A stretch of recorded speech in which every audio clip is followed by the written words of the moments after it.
welcome to the deep dive. Today we're digging into something that, well, it might sound a bit unconventional at first.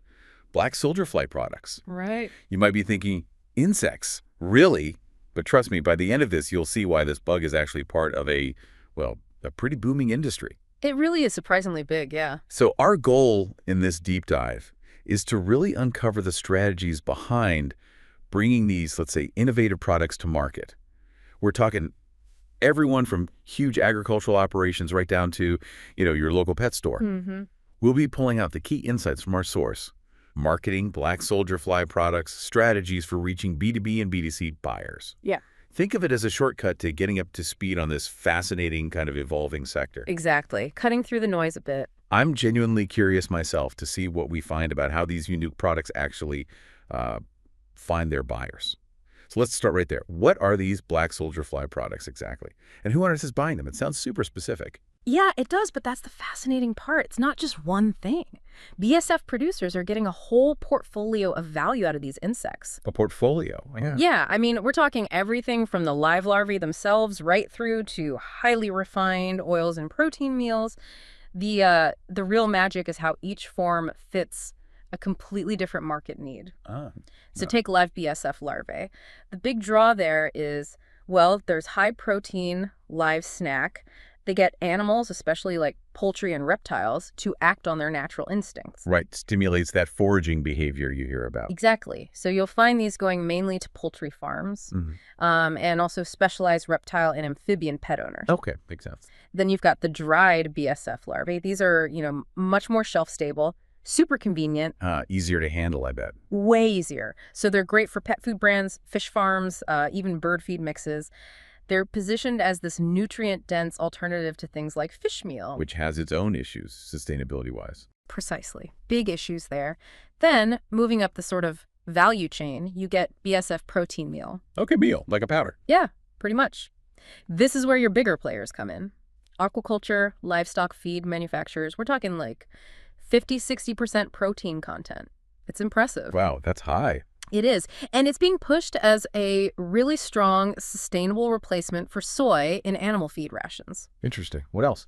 Well, it doesn't stop there. There's BSF oil. It's rich in something called lauric acid, which gives it these antimicrobial benefits people want. Antimicrobial. So where does the oil go? Still feed? Some goes into pet food, yeah. But also, maybe surprisingly, into cosmetics, and even biodiesel production is looking at it. Cosmetics. Okay, didn't see that coming. Yeah, it's versatile stuff. And finally, something maybe more familiar, BSF pet treats. Like dog biscuits made of bugs. Sort of, yeah. Packaged up, sold directly to dog and cat owners. Retail, e-commerce, you know the drill. They often market them as hypoallergenic, high-protein snacks. Hypoallergenic, right. That's a big selling point for pets. It really is. So what's just fascinating, I think, is the incredible versatility here. One insect gives you all these products serving such different needs across so many industries. It's quite a spectrum. It really is incredible. One insect, all those products. So, okay, given that diversity, getting them to market must be, complex, right? How do producers actually manage that? It can't be a one-size-fits-all thing. Oh, absolutely not. You hit the nail on the head. A multi-channel sales approach isn't just helpful, it's pretty much essential. Your buyers are just too different. Right. So on one side, you've got online marketplaces. They offer amazing global reach, obviously. Alibaba and stuff. Exactly. For bulk sales, protein meal, oil, dried larvae, B2B portals like Alibaba are key. And what really helps there, what buyers look for, are certifications. Things like ISO, organic, right, that signals quality to a serious feed manufacturer. Okay, certifications matter for B2B. Hugely. Then there are more specialty platforms, things like Insect Farm Hub, maybe you haven't heard of it, but they're great for connecting BSF sellers specifically with aquaculture and pet food buyers, more targeted. Niche platforms for niche buyers, guys. Right. And then for the individual consumer, it's all about B2C, e-commerce, Amazon, eBay, maybe even Etsy for smaller packaged things like dried larvae or pet treats. And what works best there? Just listing it. Well, a good tip is high-quality photos are crucial. And showing lab analysis reports, that really builds credibility with consumers. They want to see the proof. Makes sense. So that's online. What about offline? Yeah, definitely need offline too. Direct sales are really important, often higher margins because you cut out the middleman. So calling up farms directly. Pretty much. For big buyers like aquaculture and poultry farms, it's about offering samples, maybe doing free trials to build that trust. Free trials, does that work? Seems costly. It can be, but it often pays off. You have to prove the benefits, right? Especially emphasizing cost savings compared to, say, fish meal. I actually know a BSF producer who spent months doing trials with a big fish farm. Skepticism was high at first. I bet. But once the farm saw the feed conversion ratio, the FCR, improve. Game changer. That personal touch, the proven data, that seals the deal. Right, data talks. It really does. Then when you pitch to pet food brands, the story changes. It's Yeah. more about positioning BSF as this sustainable, premium protein source that'll make their products stand out. Elevate their brand. Exactly. And for smaller folks like local pet stores, feed suppliers, you're looking at things like consignment deals, maybe straightforward wholesale contracts, more traditional. Okay. And then actual retail shops. Yep, that's the final piece. Retail distribution, BSF products are definitely making their way onto shelves now. Where would I see them? Well, at stores, obviously packaged dog treats, bird feed. Farm supply stores are stocking dried larvae, often for people with backyard chickens. Ah, the backyard chicken trend. Exactly.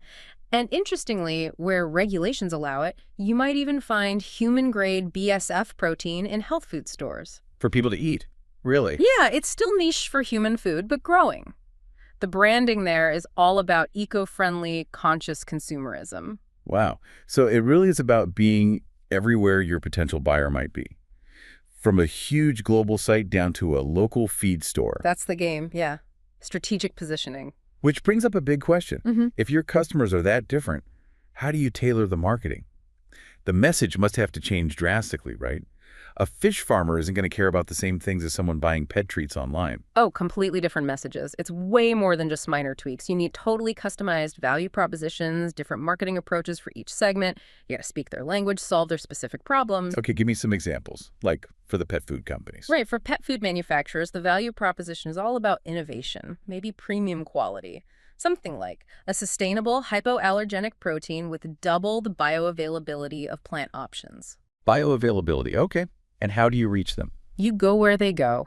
Industry trade shows are big, like Global Pet Expo, and you share compelling case studies. Show them, look how Brand X cut allergic reactions using our BSF protein. They want proof it works for their brand and bottom line. Right, case studies. Hard results. Okay, what about the farmers, fish and poultry guys? Totally different pitch. For fish and poultry farmers, it's all about efficiency, cost savings. The value prop is cut feed costs by 20% with our high-protein, GMO-free alternative. Simple, direct benefit. Cost savings, always key for farmers. Always. And the strategy there, often partnering directly with the feed mills they already use for bulk integration.